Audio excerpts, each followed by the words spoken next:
400.000 coladas del programa de alimentación escolar en Riobamba. Sujetos en moto asesinaron con varios disparos a un hombre en un recinto del cantón Daule en la provincia del Guayas. La policía descarta que se haya tratado de un robo. Varias familias fueron evacuadas en el cantón Pimampiro, en Imbabura, a causa de deslizamientos de tierra que han afectado a viviendas, vías y cultivos. Población en general recibirá tercera dosis contra el COVID-19 desde enero del 2022 en el país. Europa es el nuevo epicentro del COVID-19. Alemania registró 335 muertes por coronavirus en un día y la incidencia de contagios volvió a marcar un nuevo récord. En Austria se estableció un nuevo confinamiento. Así empieza la noticia, emisión estelar.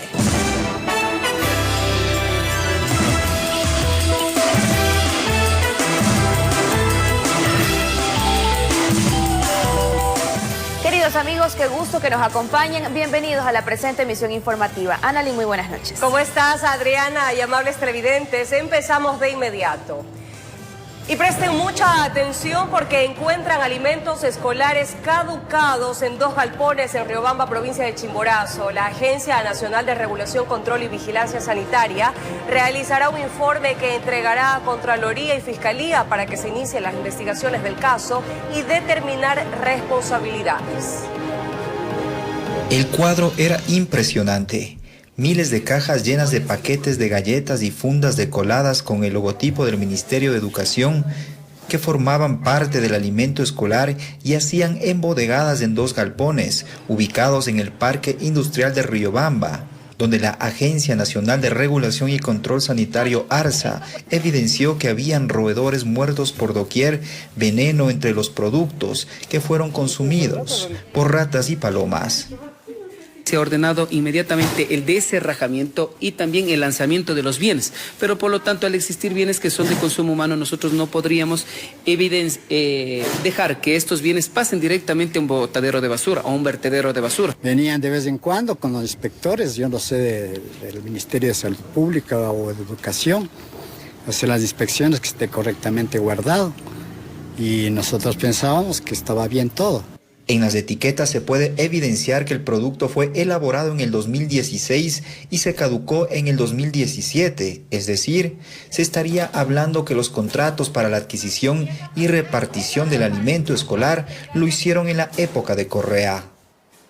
Entonces es un hecho más de ese nefasto gobierno que ha estado plagado de corrupción que ahora sale a la luz. Tenemos en cuenta de que hay varios materiales que ustedes podrán evidenciar que se encuentran sellos del Estado y por lo tanto si se trata de un perjuicio ocasionado al Estado tienen que intervenir las autoridades.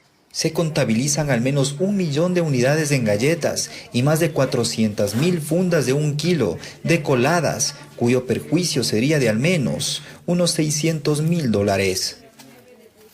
Pero también, previo a eso, nosotros vamos a poner en conocimiento de la autoridad pertinente, como es la Fiscalía y también la Contraloría General del Estado, para que inicien el proceso investigativo y se dé también con la responsabilidad. Lo triste del caso es que Chimborazo es la 3ª provincia con el mayor índice de desnutrición infantil. En Chimborazo informó Darwin Altamirano.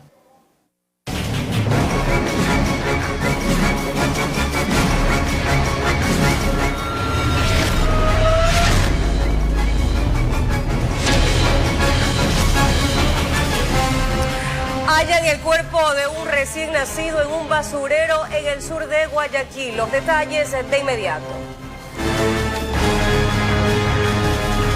Un ciudadano fue asesinado cuando regresaba a su casa montado en un caballo en un recinto del cantón Daule en la provincia del Guayas. Sujetos desde una motocicleta le dispararon. La Policía Nacional descarta que se haya tratado de un robo. Regresaba a casa tranquilo y montado en su caballo en esa vía de segundo orden en el recinto Cascol del cantón Daule. Faltaban pocos minutos para llegar a la puerta de su vivienda, cuando aparecieron 2 sujetos en una motocicleta y uno de ellos lo bajó de un disparo en el tórax. Tiene una entrada de orificio de arma de fuego calibre .22. ¿En dónde? A la altura del pulmón derecho. ¿Un solo disparo? Un solo disparo. Su cuerpo quedó tirado en ese lugar, mientras que los sicarios huyeron inmediatamente de ese sector, cercano a un puente. La víctima fue identificada como José Araclio León Ruiz, de 64 años, un agricultor muy conocido en esta zona. Todas las pertenencias personales, lo que había él sacado a vender y su dinero en efectivo constaba dentro de lo que es su ropa. ¿Y qué le ha salido a vender a Daule? Animales domésticos, lo que es patos, gallinas, lo que él era una persona agricultora que se dedicaba a lo que es el campo. Por aquí estaban sorprendidos por la muerte violenta registrada a uno de sus vecinos. La Policía Nacional confirmó que no tenía antecedentes penales, mientras que por acá indicaban que no tenía problemas con nadie. Se dedicaba a su trabajo en el campo y fue asesinado la tarde de ese miércoles. Él pasaba así, no todos los días, pero 1 o 2 veces a la semana a hacer su compra maravilla, Daule. Y hoy día, pues, no sé por qué será venganza, qué será. Su cuerpo fue trasladado a la morgue de ese cantón de la provincia de Guayas y la DINASEG investiga quiénes están detrás de este crimen, informó Charlie Pisa. Un panfleto colocado en la pared de un negocio comercial en la ciudadela Sauces 3 norte de Guayaquil alarmó a los moradores del sector, pues el mismo sería de una organización delictiva. Escuchemos. Temprano en la mañana, los dueños de este negocio en Sauces 3 norte de Guayaquil se percataron de que algo no estaba del todo bien, pues en la pared había un anuncio, una hoja impresa la cual tenía varios símbolos, la bandera de México y un texto en donde se aseguraba que la organización de los tiguerones había sectorizado la zona. Para dueños de los locales comerciales, esto les generó temor. Dicen que se encuentran asustados. Nos llamó la atención porque no había pasado aquí en el momento. Sabíamos que estaba por el sector de Durán, pero ya veo que esto ya se va extendiendo más, ¿no? Sí, es el único. Ya la policía ya ha andado recorriendo toda la manzana. Que es la primera vez que algo como esto sucede en el lugar. Temen que las cosas se compliquen en el punto. Ellos se ve a ciencia cierta que ellos están marcando territorio, ¿ya? Correcto. A todo esto, ¿no se ha dado de pronto este tipo de situaciones con los otros locales comerciales? Bueno, recién esto es nuevo, porque incluso lo dijo antes un oficial de la policía que se ha presentado recién en este lado, ¿no? La policía ya retiró el anuncio del lugar y que ahora se dedican a realizar los análisis e investigaciones de la hoja. Se va a realizar el procedimiento respectivo, que es comunicar a la Policía Judicial para que sea investigado. Aquí no vemos o no se puede leer sobre amenazas, sino están indicando que se respete el territorio de una supuesta banda delictiva. Y por ello también se han duplicado las rondas de los agentes motorizados por este y otros sectores cercanos. La zozobra que ha generado el problema que en los centros de rehabilitación social, lo cual se ve reflejado también y aprovecha la delincuencia para intimidar con este tipo de acciones a la comunidad. Informó Julio César Saura. Y avanza el proceso de identificación de los cadáveres de los reos asesinados en la penitenciaría del Litoral. Faltan reconocer 8 cuerpos de los 62 PPL víctimas de la masacre. Los 54 restantes ya han sido entregados a sus familiares. Eduardo González acude constantemente al Laboratorio de Criminalística y Ciencias Forenses de la Policía en busca de información sobre su hijo. Necesita confirmar si uno de los cadáveres que están en proceso de identificación es el de su vástago. Sería una de las alegrías más grandes que yo llegara a tener, que mi hijo estuviera vivo. Pero en cambio vuelta ya no hay las posibilidades, porque por lo menos los pabellones donde se suponía que él podía estar no está. No sé si lo habrán incinerado porque el cuerpo no aparece. Quiero que me digan algo por lo menos y me lo entreguen, que sea para darle cristiana sepultura. Momentos antes de la masacre del 12 de noviembre en la penitenciaría del Litoral, dijo que su hijo se contactó con él para comunicarle lo que estaba pasando. Yo el día viernes yo chateaba con él. Me decía, papá, hay problemas aquí adentro, están disparando, están matándose allá adentro, me decía mi hijo, porque mi hijo como estaba en la parte de afuera, él simplemente escuchaba nomás los ruidos de adentro, pero él decía que ya había problemas, de ahí ya no supe más de la vida hasta el día de hoy. En el Laboratorio de Criminalística avanzan con el proceso de identificación de los cuerpos. Dentro de los procesos que nosotros tenemos son 62 cadáveres levantados en la penitenciaría, de los cuales 54 cadáveres han sido entregados. un cadáver por entregar y la identificación de 8 cadáveres que nosotros tenemos. Hay 3 métodos utilizados para reconocer los cadáveres de los reos asesinados. A la intervención propia del levantamiento del cadáver. El segundo procedimiento que hacemos es la necroidentificación de aquellas personas, las heridas que presentan cada uno de ellos. Una tercera fase que ya prácticamente es una perfilación genética que se empieza a realizar con la par de antropología forense. El proceso de identificación de los cuerpos a través del ADN puede tardar varias semanas, pues se requiere contactar a los familiares, tomar sus muestras genéticas y realizar el cotejamiento, informó Roselena Vasconés. Un reo que resultó herido en la reciente masacre registrada en la penitenciaría del Litoral intentó fugarse del hospital del Guasmo en Guayaquil. La policía logró recapturarlo. Miguel Fernando FB llegó al hospital del Guasmo el pasado 13 de noviembre, junto con un grupo de PPLs heridos durante la última masacre carcelaria. Ya recuperado, decidió que era tiempo de fugarse de esta casa asistencial. Su objetivo era no regresar a la penitenciaría del Litoral. Con el fin de pasar desapercibido, se disfrazó de doctor. Un verdadero médico se percató de que no estaba en su cama y alertó a la policía. Estaba en el tercer piso atendiéndose por parte de los galenos y la policía lo aprende en el primer piso. Es decir, que bajó el segundo, la primera planta y en las puertas principales en donde la policía, luego de hacer un seguimiento técnico, logró la aprehensión del... O sea, ya estaba saliendo del hospital prácticamente. Ya estaba saliendo. Estamos hablando que de la parte física del hospital a 1 metro de la vía pública. Mientras tanto, Edwin Adolfo Pelle, guía penitenciario asignado a resguardarlo, fue detenido por este caso. Tiene que explicar por qué no estaba al lado del PPL. Se lo encontró en otro piso. No estaba directamente como tiene que ser detrás del PPL. Esta persona adulta en conflicto con la ley tiene antecedentes por tráfico de drogas, 1 por robo y 2 más por delitos contra la vida, informó Maite Morán. Y precisamente a esta hora, Charlie Pisa se encuentra en el Guasmo Sur de Guayaquil, pero con otra novedad.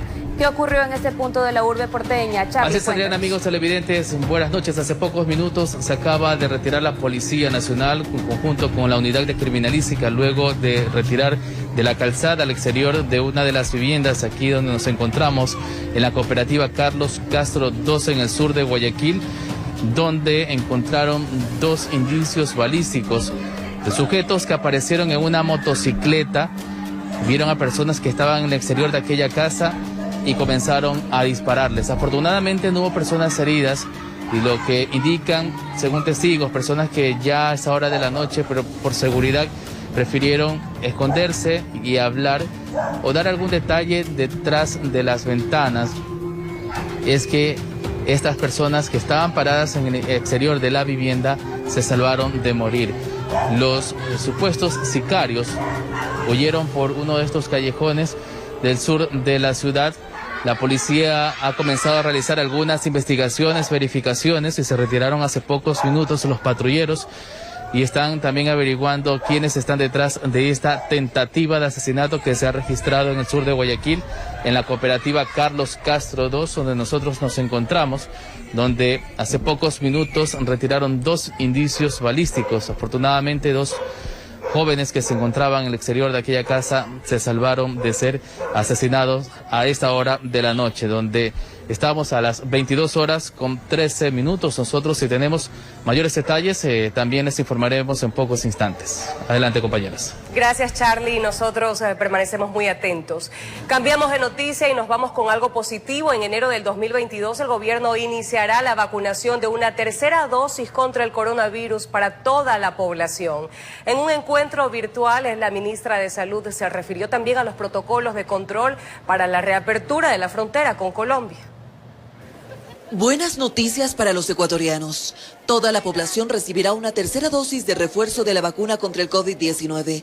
Así lo confirmó en un conversatorio virtual con los medios de comunicación la ministra de Salud. A partir de enero lo haremos progresivamente a aquella población que ya recibió su segunda dosis. Para la inoculación se continuará con el sistema del plan de vacunaciones, siendo los primeros en recibir su tercera vacuna aquellos que tengan hasta 8 meses de haber recibido la segunda inoculación. Es decir, aquellas personas que recibieron la última dosis entre 6 y 8 meses. Luego, nosotros tenemos que cubrir a las personas más vulnerables. Durante los primeros días del 2022, el gobierno recibirá un nuevo cargamento de inmunizadores con los cuales se dará continuidad a las terceras dosis del refuerzo poblacional. Tenemos 3 millones de vacunas que llegarán entre enero y febrero del próximo año. La ministra también se refirió a la reapertura fronteriza con Colombia. Para ella aseguró que las carteras de salud de ambos países trabajarán en conjunto estableciendo protocolos de control. Las personas podrán pasar en la frontera utilizando su carnet de vacunación en el cual se evidencie que existe una vacunación completa. Si es que las personas no quieren vacunarse, porque la vacunación es libre, pues tendrán que presentar un certificado de PCR. Para evitar un brote epidemiológico, a partir del 1 de diciembre se desplazarán brigadas de vacunación a los límites fronterizos. Con estas estrategias, se plantea una reapertura segura del comercio bilateral sin descuidar la salud de los ecuatorianos. Con la realización de Paola Castillo, informó Ismenia Solórzano. Pero en el plano internacional, Alemania registró 335 muertes por coronavirus en un día y la incidencia de contagios volvió a marcar un nuevo récord. En las últimas 24 horas hubo cerca de 67.000 nuevos contagios. Hasta ahora son ya 99.768 decesos desde el inicio de la pandemia, mientras que los casos positivos se acercan a los 5,5 millones. Por otro lado, en la vecina Austria se decretó el cuarto confinamiento ante la mayor ola de coronavirus. El porcentaje de austríacos vacunados es solo del 65,38%. El país vacuna a un ritmo muy lento, pues ha tardado más de 2 meses en aumentar un 10% las personas con la pauta completa de vacunación, por lo que la obligatoriedad de inmunizarse contra el COVID-19 entrará en vigencia a partir del febrero de 2022.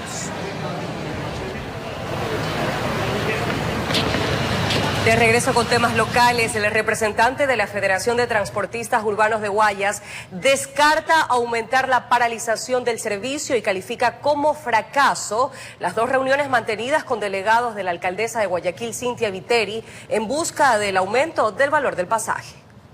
Luego de escuchar a la señora doctora Cynthia Viteri Jiménez, no me queda más que lamentar y decirle que su equipo no trabaja correctamente. Así inició sus declaraciones Cristian Sarmiento, presidente de la Federación de Transportistas Urbanos de Guayas. Asegura que ya han entregado toda la información al municipio para que se haga un estudio técnico y se considere un aumento en el valor del pasaje de transporte urbano, pero que las reuniones con los delegados municipales han sido un fracaso. Se nos dijo que no habría revisión tarifaria ni estudio técnico alguno. ¿Quién subió los combustibles? ¿Los municipios? No. Ahora buscan que intervenga el gobernador de Guayas, Pablo Arosemena, ya que recalcan que no les ha sido posible obtener un diálogo directo con la alcaldesa, pero Sarmiento se manifestó ante la posibilidad de que se dé el esperado encuentro con Viteri, pero ella mantuviera la negativa de aumentar el valor del pasaje. No esperemos que el transporte urbano de Guayaquil desaparezca. Y si usted me dice aquello, la única responsable es quien tiene las competencias. Que hable con el gobernador respecto de la subida del precio de los combustibles, en eso yo no tengo ninguna competencia. Y es que ya son más de 15 días con el 50% de buses sin brindar el servicio en Guayaquil. Insisten en el aumento de la tarifa del pasaje para que todo se regularice. Que no puede haber una tarifa menor de 10 centavos de incremento. Hace casi 3 años existen 50 buses que cobran 35 centavos. Esos buses cobran más porque dan un mejor servicio. Pero Sarmiento corrige la cantidad de buses y además hace una aclaración. Solo hay 20 vehículos que son eléctricos, que tienen legalmente la autorización de cobrar 35 centavos. Los vehículos que son climatizados no tienen la autorización de cobrar 35 centavos, sino que les deja abierto a que el usuario pueda pagar si es que quiere 35 centavos. Informó Celeste Dueñas. Y 4 ex policías que se encontraban sentenciados por intento de magnicidio dentro del caso 30S fueron declarados inocentes. La condena que pagaban era de 12 años de prisión.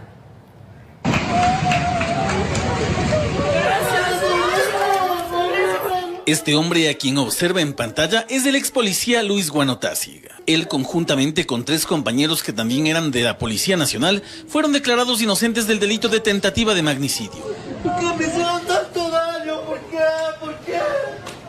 condena que recibieron en 2014 por supuestamente querer atentar contra la vida del expresidente de la República, Rafael Correa, el 30 de septiembre del año 2010.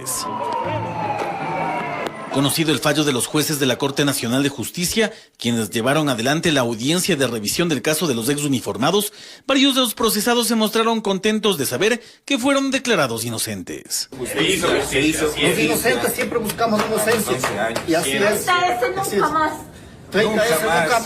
Nunca más. Óscar Ayerbe, presidente de la Asociación Víctimas 30S, explicó que la justicia falló a favor de los ex policías porque nunca hubo delito. A su parecer, 2 pruebas fueron irrefutables. La primera, que no estuvieron armados. ¿Cómo se puede perpetrar un intento de asesinato a un presidente de la República? Un intento de magnicidio sin armas. El segundo punto, aseguró, fue un peritaje balístico para determinar la ubicación precisa de cada uno de los uniformados.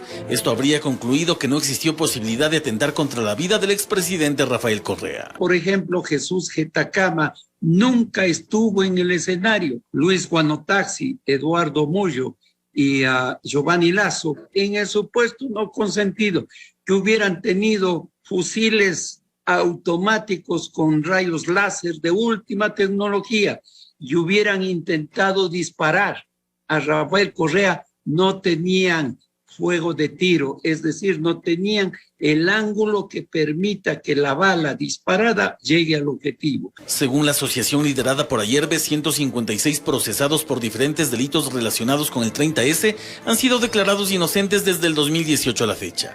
La organización del mencionado organismo no descarta que más adelante se inicien procesos en cortes nacionales e internacionales por los hechos que al día de hoy han visto justicia. Informó Javier Rosero. En otro tema, un deslizamiento de tierra afectó varias viviendas en el cantón Pimampiro, provincia de Imbabura. Afortunadamente, no se reportaron pérdidas humanas, aunque las familias afectadas lo perdieron todo. Toda mi niñez me crié aquí en esta casa, que la verdad es un dolor que se podría decir que no se puede superar, ¿no? En Pimampiro, provincia de Imbabura, 11 casas se desplomaron tras un deslizamiento de tierra provocado por una falla geológica. Nosotros fuimos con nuestros propios medios, con mi familia, pues pagamos un camión para poder salir porque pedimos a la municipalidad que nos ayudara, pero ellos dijeron que no, que tengamos paciencia y que tengamos calma porque nada iba a pasar y ahora que se acabó todo. Las autoridades reportaron que el hecho ocurrió la madrugada de este miércoles en la comunidad San José de Aloburo, tras un deslizamiento de tierra de gran magnitud. Estaban evacuados ya hace más de una semana 12 familias. Entonces hoy día se pudo evidenciar que las acciones tempranas y oportunas evitaron alguna tragedia. Hace 3 meses aproximadamente se comenzaron a abrir unas grietas en la parte superior de las montañas y esto ya mantuvo alerta a los habitantes de este sector. Estos tiempos ya, digamos, hace unos 15 días atrás ya se complicó esto. Entonces yo estaba hasta la última hora, dormía en mi casa, entonces ya cuando se fue la parte de abajo, yo ya me salí, pues. En las imágenes pudimos captar los cuantiosos daños como si se tratara de los escombros que dejó un terremoto. Desde este lugar sí quisiera pedir a las autoridades, a las entidades que tienen la competencia, que nos echen una mano porque hemos quedado en la calle. Ahorita lo que tenemos es esto y eso también no está en buenas condiciones. El fenómeno se habría originado por una falla geológica que atraviesa la zona. Así lo explicó Héctor Jarrín, geólogo de la prefectura de Imbabura, quien asegura que el desprendimiento y desplazamiento de la corteza terrestre es de al menos 10 hectáreas. Lo que ha sucedido actualmente es apenas un indicio de la magnitud del fenómeno. Es algo que esto ya se ha activado y va a continuar, porque ahora si nosotros vemos la parte superior de donde ha sucedido, se ha quedado sin piso, sin sostén, de tal manera que eso es una zona que está en altísimo riesgo. Las familias que habitaban en las 11 casas afirman que lo perdieron todo, pues nada quedó en el lugar. Árboles, postes, paredes y hasta la carretera desaparecieron. Se deslizaron, obviamente todos los cultivos se perdieron. Habían en estos espacios invernaderos que obviamente se destruyeron. Viviendas que igualmente con el deslizamiento destruyeron, son inhabitables. Las víctimas vieron que el deslave era inminente y fueron evacuados a tiempo. No se registraron fallecidos, pero la emergencia continúa, ya que según los expertos aún existe riesgo de posibles deslizamientos en los próximos días. Con realización de Amparito Rosero, informó Javier Rosero. El presidente Guillermo Lasso cumple sus primeros 6 meses de gobierno. Analistas coinciden que su gestión se ha visto marcada por un buen manejo en el plan de vacunación. Sin embargo, aseguran que faltan acciones concretas ante la crisis carcelaria y la reactivación económica. Los 180 días de gestión del presidente Guillermo Lasso se han visto marcados por altibajos administrativos y políticos. El analista Fernando Carrión define 2 momentos en el gobierno. Uno primero de los 100 días vinculados a la vacunación, que fue francamente un éxito. Y a partir de ese momento empieza más bien una tendencia a caer, principalmente, yo diría, lo que significa los Pandora Papers. Si bien el plan de vacunación sigue su marcha, la relación del Ejecutivo y Legislativo es tensa. Al momento se debate la Ley de Desarrollo Económico, se mantiene la investigación por los Pandora Papers, además de las críticas por la crisis carcelaria. Y creo que la Asamblea no ha dado la talla, ¿no? Lo que le ha impedido, pues, justamente al presidente Lasso impulsar las reformas y los proyectos que son necesarios para reactivar al país. Y precisamente por la grave situación del sistema carcelario fue renovado el estado de excepción ante la última masacre que dejó más de 60 reos fallecidos. Los analistas coinciden que es un problema heredado, pero que el gobierno deberá concretar acciones. ¿No? Puede que el gobierno tenga responsabilidad por no haber previsto que esto era posible que suceda. No se trata solo de resolver el tema carcelario, sino en general el tema de seguridad, la violencia que proviene de los mercados ilegales, lo que significa el narcotráfico. También en este lapso de 6 meses de gobierno, las demandas sociales crecieron. Movilizaciones del sector indígena y grupos sindicales. El presidente, mediante decreto, congeló el precio de los combustibles y está pendiente una reunión. Es que se logra resolver el tema del precio de la gasolina y el tema tributario. Me da la impresión que el próximo año tendremos una relativa tranquilidad. Además, el primer mandatario concretó acuerdos con el Fondo Monetario Internacional, realizó cambios en el gabinete y envió varios proyectos de ley a la Asamblea Nacional. Luego se ha sentado a negociar, eso es positivo, la política es de negociaciones, que ya empiece el país a reactivarse. Informó Priscila Cadena. En la provincia de Guayas diariamente se registran 42 denuncias relacionadas a violencia contra mujeres, una realidad que se intenta erradicar y que se recuerda con mayor énfasis cada 25 de noviembre con el Día Internacional de la Eliminación de la Violencia contra la Mujer.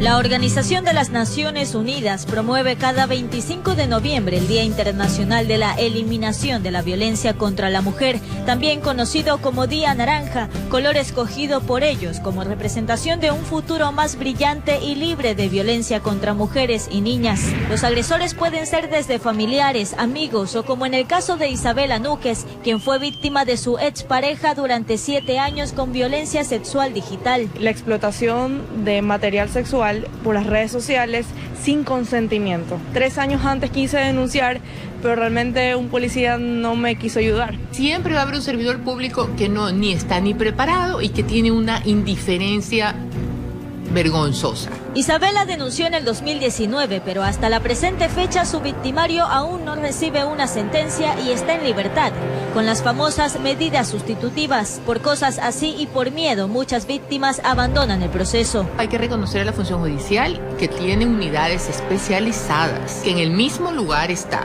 el fiscal, está el médico, está la trabajadora social, está la psicóloga y está el juez. Dentro de la provincia de Guayas, a diario se recibe un promedio de 42 denuncias por distintos tipos de violencia contra la mujer. Para estos temas también existe la unidad municipal Amiga Ya No Estás Sola, donde se brinda contingente psicológico y asesoría legal a las víctimas. Y de hecho también contamos con un dispositivo de seguridad, que es el botón de auxilio inmediato, que obviamente se le entrega a las víctimas que están en inminente peligro. Desde el 2017, en Guayaquil han atendido 4.791 casos, donde se ha evidenciado violencia sexual, física o psicológica, esta última la más difícil de reconocer por la víctima, pero que encabeza las cifras, informó Celeste Dueñas.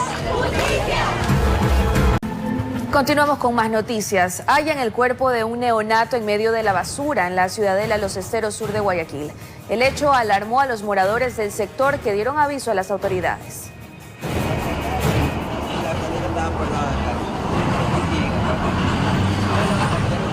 El cuerpo estaba envuelto en una sábana y el mismo fue descubierto por un reciclador en medio de la basura, quien se encontraba en el sitio buscando botellas plásticas.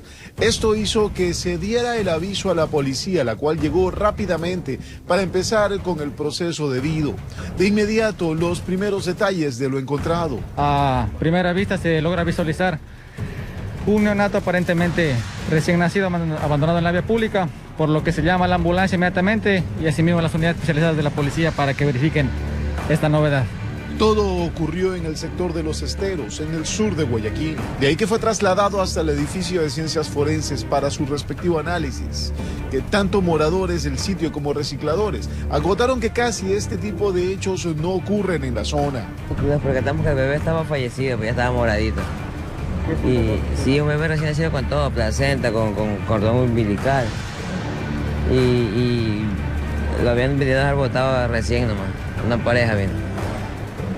Pero ya y entonces ya el bebé ya estaba fallecido, ya no se puede hacer nada. Primeramente pues acordonar el lugar y alejar a las personas ajenas de aquí al lugar, y posterior llamar a las unidades de DINASED y Medicina Legal para que hagan el respectivo procedimiento legal y levantamiento del cadáver. Según autoridades de seguridad, revisarán lo captado por las cámaras para poder establecer quiénes estarían detrás de este suceso. Informó Julio César Saona. En otro ámbito de las noticias, asambleístas piden que se eliminen o modifiquen ciertos artículos de la Ley de Desarrollo Económico que generan impuestos. Para aprobar la ley se necesitan 70 votos y los mismos dependerán de si se hacen o no los cambios. Álgido debate en la Asamblea Nacional al tratar la Ley de Desarrollo Económico. El tema central de discusión se centró en los impuestos. El país necesita una ley porque el país tiene un problema. Tiene un problema de liquidez. Desde el lado oficialista se explicó que el gobierno se está ajustando al subir de 2.000 a 2.600 la base imponible para el impuesto a la renta.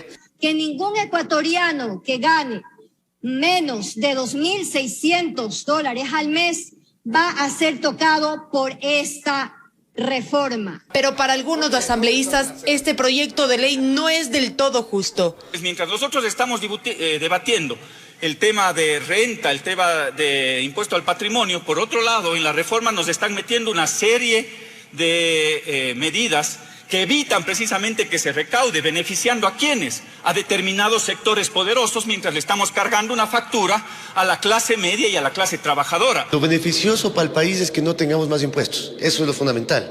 Si nosotros decimos en este momento que queremos implementar más impuestos para el país, será perjudicial. Nosotros no podemos estar de acuerdo con este proyecto de ley y seguimos insistiendo. Saquen todos esos artículos que he señalado. Terminada la jornada de debate, se espera que el viernes sea la votación. No debe la Asamblea imponer al presidente ni a la inversa el presidente imponer. Impera el diálogo por el bien del país. Y la sugerencia que tratemos artículo por artículo. Algunos artículos vamos a apoyar, estamos de acuerdo, otros que afectan a las clases medias no. El archivo es lo peor que le podría pasar al Ecuador, debemos luchar por tener una ley.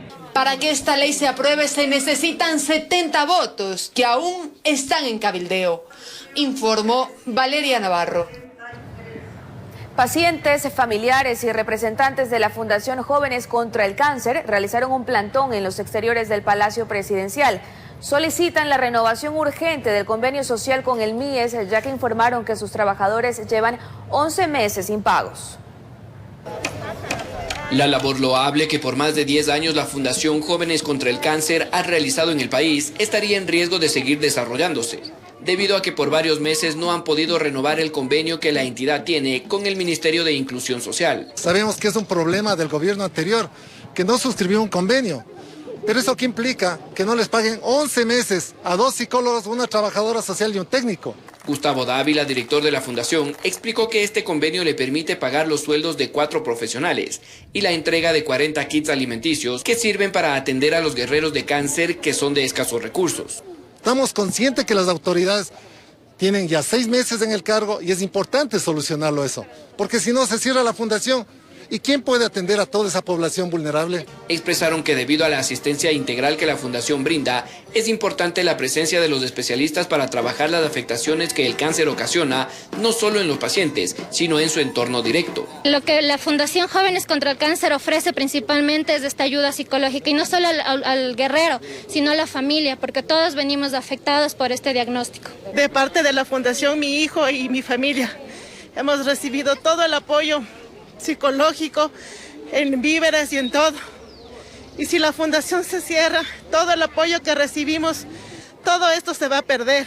Bajo la inclemencia del sol capitalino y arriesgando su condición de salud, los pacientes y familiares realizaron un plantón en los exteriores del Palacio Presidencial para solicitar a las autoridades sean escuchadas sus peticiones. Nos afectan mucho porque con enfermedad de ellos no se puede nomás de uno buscarse el sustento, porque se pasa es con ellos en los hospitales.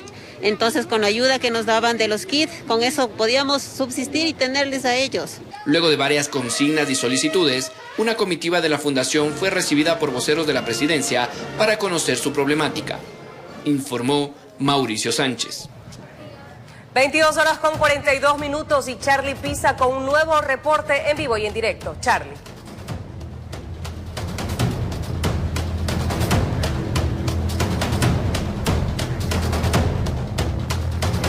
De Guayaquil, de la Policía Nacional, le colocó las esposas luego de encontrarle lo que le vamos a... Vamos a una pausa rápidamente y cuando regresemos todos los detalles, así que no cambien de canal, ya volvemos.